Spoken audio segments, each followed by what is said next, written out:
Gua akan share teknik psikologi berbahaya yang bisa bikin lo menguasai teman, gebetan, rekan kerja, dan orang di sekitar lo. Teknik-tekniknya gua rangkum dari ilmu yang dipelajari selama gua kuliah S2 psikologi di luar negeri. Juga dari ratusan buku psikologi dan pengalaman langsung menangani klien. Isi lebih detailnya juga udah gua tulis di ebook terbaru gua, judulnya Manipulasi Gelap. Disclaimer, teknik-teknik di video ini bahaya banget kalau lo manfaatkan buat hal yang salah.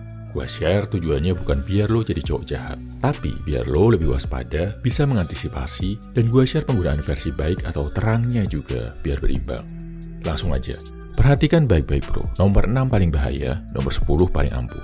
Pertama, cari orang yang lemah. Mau di kerjaan, di organisasi, di tempat nongkrong, cari orang yang lemah. Buat apa? Kebanyakan cowok beku, kalau ketemu orang lemah, justru malah ngebully, menghina, merendahkan. Cowok yang ngerti manipulasi psikologi, dia akan cari orang yang lebih lemah buat dikuatkan, dibaikin, dilatih, dijadiin temen. Kok bisa gitu? Lo ngebully orang, artinya lo nambah musuh. Mungkin musuh lo sekarang masih lemah, tapi siapa yang tahu di masa depan? Mungkin dia jadi cowok yang lebih kuat.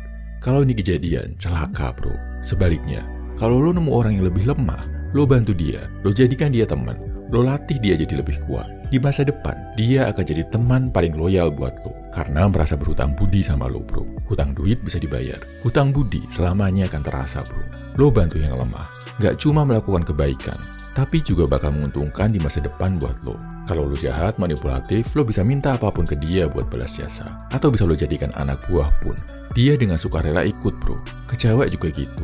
Cari cewek yang sedang jatuh, terpuruk, terluka. Lo dekati, obati dia, dan kalau berhasil, lo mau apapun dari dia, bakal lebih gampang tercapai. Ingat, jangan dipakai toksiknya ya bro. Kalau dia udah berutang budi sama lo, saat lo harus minta balasan pun, minta yang wajar, jangan berlebihan, apalagi sampai ngerusak dia. Kalau bisa, lo justru ajak dia ke jalan kebaikan. Selain keuntungan di dunia, kebaikan di akhirat juga bakal lo dapetin bro pakai cara ini. Kedua, ngomongin di belakang, tapi ngomongin kebaikan. Zaman sekarang, orang udah makin skeptis bro. Apalagi ada kebiasaan gibah. Ngomongin jelek, nusuk dari belakang. Kalau lo ambil langkah beda, lo ngomongin tapi ngomonginnya kebaikan, orang bakal jauh lebih gampang percaya sama lo. Teknik ini juga lebih ampuh daripada kasih pujian langsung. Kalau lo kasih pujian langsung ke orang, dia justru ngerasa lo ada maunya, lo ngejilat, jadi curiga. Tapi kalau lo ngomong ke teman dekatnya, apalagi ngomongin kebaikan, dia bakal gampang lebih termanipulasi perasaannya ke lo.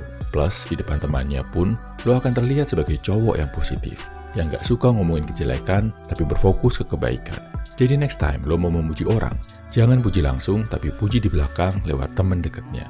Pasti efeknya lebih kerasa bro. Ketiga, sebut namanya. Kalau ngobrol sama orang, jangan cuma sebut mas, bro, kak, mbak, dan sebagainya. Sebut namanya juga bro. Karena menurut Robert Greene, penulis buku The Art of Seduction, semua orang itu narsis. Semua orang suka dianggap penting. Dan saat mendengar nama mereka disebut, mereka seolah mendengarkan musik yang indah dari suara lo. Makanya, waktu kenalan, perhatikan namanya baik-baik. Ulangi namanya. Pas ngobrol, sebutin namanya sering-sering. Perhatiannya ke lo bakal lebih total. Dan bakal lebih mudah buat mengambil hatinya. Apalagi ke cewek, jurus ini udah terbukti ampuh banget bro. Keempat, tunjukin kelemahan lo. Cowok-cowok yang gak paham ilmu manipulasi, pengennya selalu kelihatan paling kuat, paling jago, paling sempurna di mata orang lain. Dia gak tahu, saat pengen terlihat sempurna, dia justru kelihatan jaim, sombong, berjarak, sok-sokan. Beda kalau lo tampil sebagai cowok yang gak segan buat nunjukin kelemahan lo. Ini bikin orang lain justru ngerasa lebih nyaman sama lo. Menganggap lo lebih jujur, lebih friendly, dan gak jadi ancaman buat dia. Kelemahan yang ditunjukin yang kayak apa bro? Kelemahan-kelemahan kecil aja, jangan yang vital. Misal, lo lagi gym bareng. Lo cerita ke teman gym lo kalau lo nggak jago pull up, dan kebetulan dia jago. Lo minta diajarin. Ketika lo kasih kesempatan orang lain buat ngajarin lo, akan lebih gampang terbentuk bonding, ikatan emosional. Kalau udah ada bonding, obrolan jadi lebih nyambung, jadi lebih dekat. Lawan bicara juga ngerasa lebih dekat sama lo. Contoh lagi, lo makan bareng sama cewek. Bilang aja, lo punya kelemahan gak kuat makan pedes. Kalau ternyata dia kuat makan pedes, lo bisa minta dia share tipsnya, perasaannya makan pedes, dan lain-lain. Ini bakal ngebentuk bonding. Kalau ternyata dia juga sama-sama gak kuat makan pedes, lo bisa jadikan itu sebagai satu kesamaan kalian. Kalau udah ada kesamaan, dia juga bakal lebih dekat sama lo. Nilai plusnya lagi bro, saat lo gak segan ngomongin kelemahan, tapi di saat lain lo nunjukin kelebihan dan kekuatan lo akan terlihat jauh lebih amazing di depan orang lain yang tahu kelemahan lo. Kelima, saat minta bantuan, jangan minta belas kasihan, tapi tunjukin keuntungan yang bakal orang lain dapat kalau ngebantuin lo. Makin lo ngemis-ngemis ke orang, bukannya orang jadi kasihan terus jadi pengen bantu. Yang ada mereka malah makin kesel dan berusaha menjauhi lo bro. Kalau minta tolong, buat seolah-olah yang nolong jadi lebih untung. Jadi, siapin juga timbal balik ke mereka. Kayak misal lo perlu bantuan modal buat kerja, daripada sekedar minjem-minjem. Better kalau lo tawarin bagi hasil keuntungan. Lo perlu bantuin ngerjain tugas temen lo tawarin anterin dia pulang. Pamrih ya? Iya, cowok-cowok lemah itu naif bro. Menganggap dunia itu baik, menganggap orang lain itu punya kewajiban buat nolong dia. Cowok kuat yang ngerti ilmu manipulasi, udah sadar kalau dunia itu penuh pamrih. Dia justru waspada dan gak mau saat menerima kebaikan dengan cuma-cuma. Dan dia bisa menggunakan pamrih buat meraih keuntungan. Sering investasi kebaikan buat orang lain dengan balas budi sebagai keuntungan yang bakal diambil di masa depan. Sama juga dalam hal cewek bro. Lo ngemis-ngemis cinta, minta disayang, minta dipahami, minta dimengerti ke cewek. Hasilnya, cewek justru ilfil jijik sama lo. Tapi lo tunjukin siapa diri lo, apa kualitas yang lo punya, apa yang bakal dia dapetin kalau jadi pasangan lo. Nggak perlu ngomong pun, cara ini jauh lebih ampuh daripada lo ngemis-ngemis cinta selama bertahun-tahun. Ingat bro, there is no free lunch. Kalau mau sesuatu, lo juga harus siap kasih sesuatu buat mendapatkannya. Keenam, konsep isolasi. Konsep isolasi ini bahaya banget bro, dan bisa jadi merupakan manipulasi paling toksik di video ini. Singkatnya gini, manusia, ketika dia terisolasi sama dunia luar, cuma sendirian, gak ada teman ngobrol, lama-lama bakal stres, gila, dan depresi bro.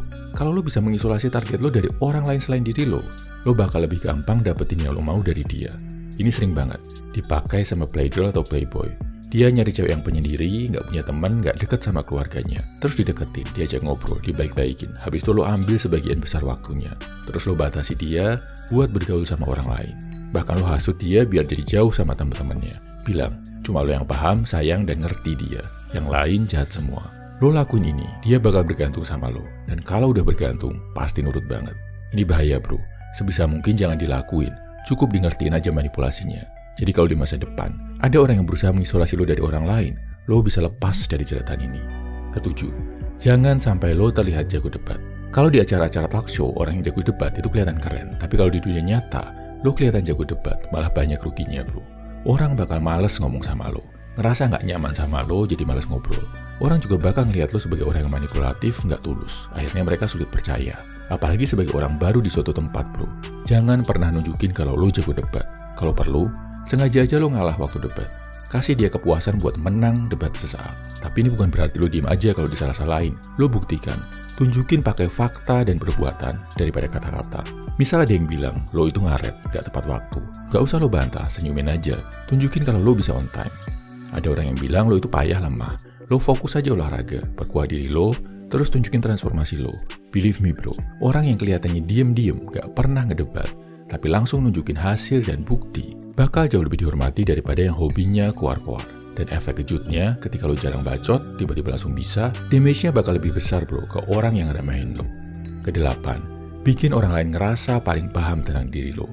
Ini bikin mereka ngerasa dekat, ngerasa diistimewakan, dan ngerasa punya hubungan spesial sama lo. Caranya gimana? Gampang. Awali kalimat dengan, gue cuma cerita ini ke lo aja, atau ini cuma antara kita berdua ya.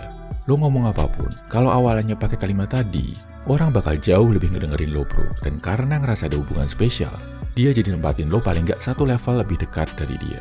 Teknik ini ampuh banget. Kalau misal lo ngobrol sama cewek yang ada ketertarikan, terus lo mau bawa hubungan kalian jadi selangkah lebih dekat. Ini karena dia ngerasa dipercaya, ngerasa dia gak penting, dan jadi lebih terbuka sama lo. Cowok yang jago manipulasi sadar, kalimat gua cuma cerita ke lo aja, itu sebenarnya cuma pancingan.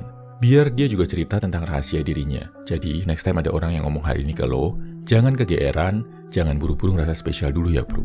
Kesembilan, pura-pura bego buat ngelihat sifat asli orang lain. Terutama kalau lo baru masuk ke lingkungan baru, atau ketemu orang baru yang pengen lo tes karakternya. Sifat asli seseorang itu kelihatan kok bro, saat dia menghadapi orang yang lebih lemah, lebih gak jago dari dia. Lihat responnya, ketika ngeliat lo gak jago ngelakuin sesuatu, apakah dia ngetawain lo, atau ngehina lo, atau ngajarin lo. Yang paling penting lo lihat adalah apakah dia berusaha ngebantu lo. Dengan kelemahan yang lo punya, misal lo kelihatan gak jago pas main futsal, lo lihat siapa yang hina. Siapa yang justru ngebesarin hati dan ngajarin lo. Di depan cewek, lo tunjukin lo gak jago masak, atau lo nyasar, gak tahu jalan. Lihat responnya bro. Dari sana, lo bisa lihat sifat aslinya. Ke-10, fantasi terpendam. Ini kata kunci yang penting banget bro.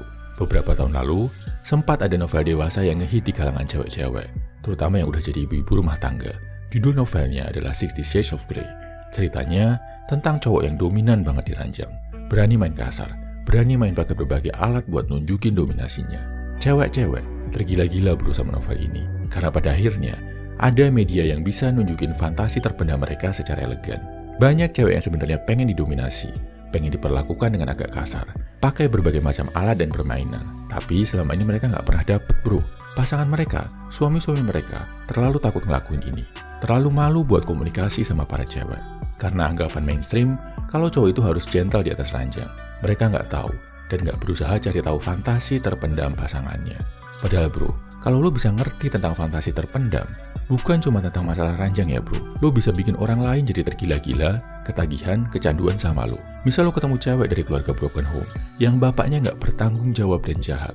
Lo tahu, dia sering banget nangis dan trauma kalau cerita tentang ayahnya. Setelah tahu itu, dalam hubungan sama dia, lo bisa ambil figur sebagai pria kebapaan yang dewasa, tanggung jawab, tenang, family oriented, bisa melindungi dan terlihat kuat. Lo bisa nunjukin itu ke dia nggak akan bisa lepas sama lo. Atau lo punya karyawan yang berbakat tapi selalu dikecewakan, gak diperlakukan adil sama bosnya. Lo ambil figur sebagai bos yang ideal, adil, dan suka kasih apresiasi. Dia bakal jadi karyawan yang loyal banget sama lo bro. Ini ibaratnya kayak lo kasih narkoboy ke pecandu, atau lo kasih jengkol ke orang yang suka makan jengkol, tapi jaim dan gak mau ngaku karena takut diketawain. Lo ngerti rahasia terdalamnya, dan lo bisa bantu dia memenuhi kebutuhan terdalamnya.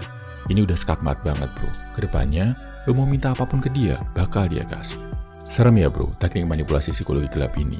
Ingat, jangan disalahgunakan. Sebenarnya masih banyak lagi puluhan teknik manipulasi psikologi kayak gini yang jauh lebih berbahaya yang gak bisa gua publish di YouTube. Tapi jangan khawatir, lo bisa baca kelanjutannya di ebook terbaru gua, judulnya Manipulasi Gelap. Ebooknya bisa lo baca di kolom komentar, deskripsi atau bio, bisa bayar semampunya. Sengaja gue bikin buat bantu lo paham tentang sisi gelap manusia dan biar lo gak terjerumus jadi korban atau jadi penjahat. Share di kolom komentar ya bro. Teknik manipulasi gelap apa yang sejauh ini udah lo lakuin, sadar atau gak sadar. Beware bro. Salam Evil Human, semangat bro.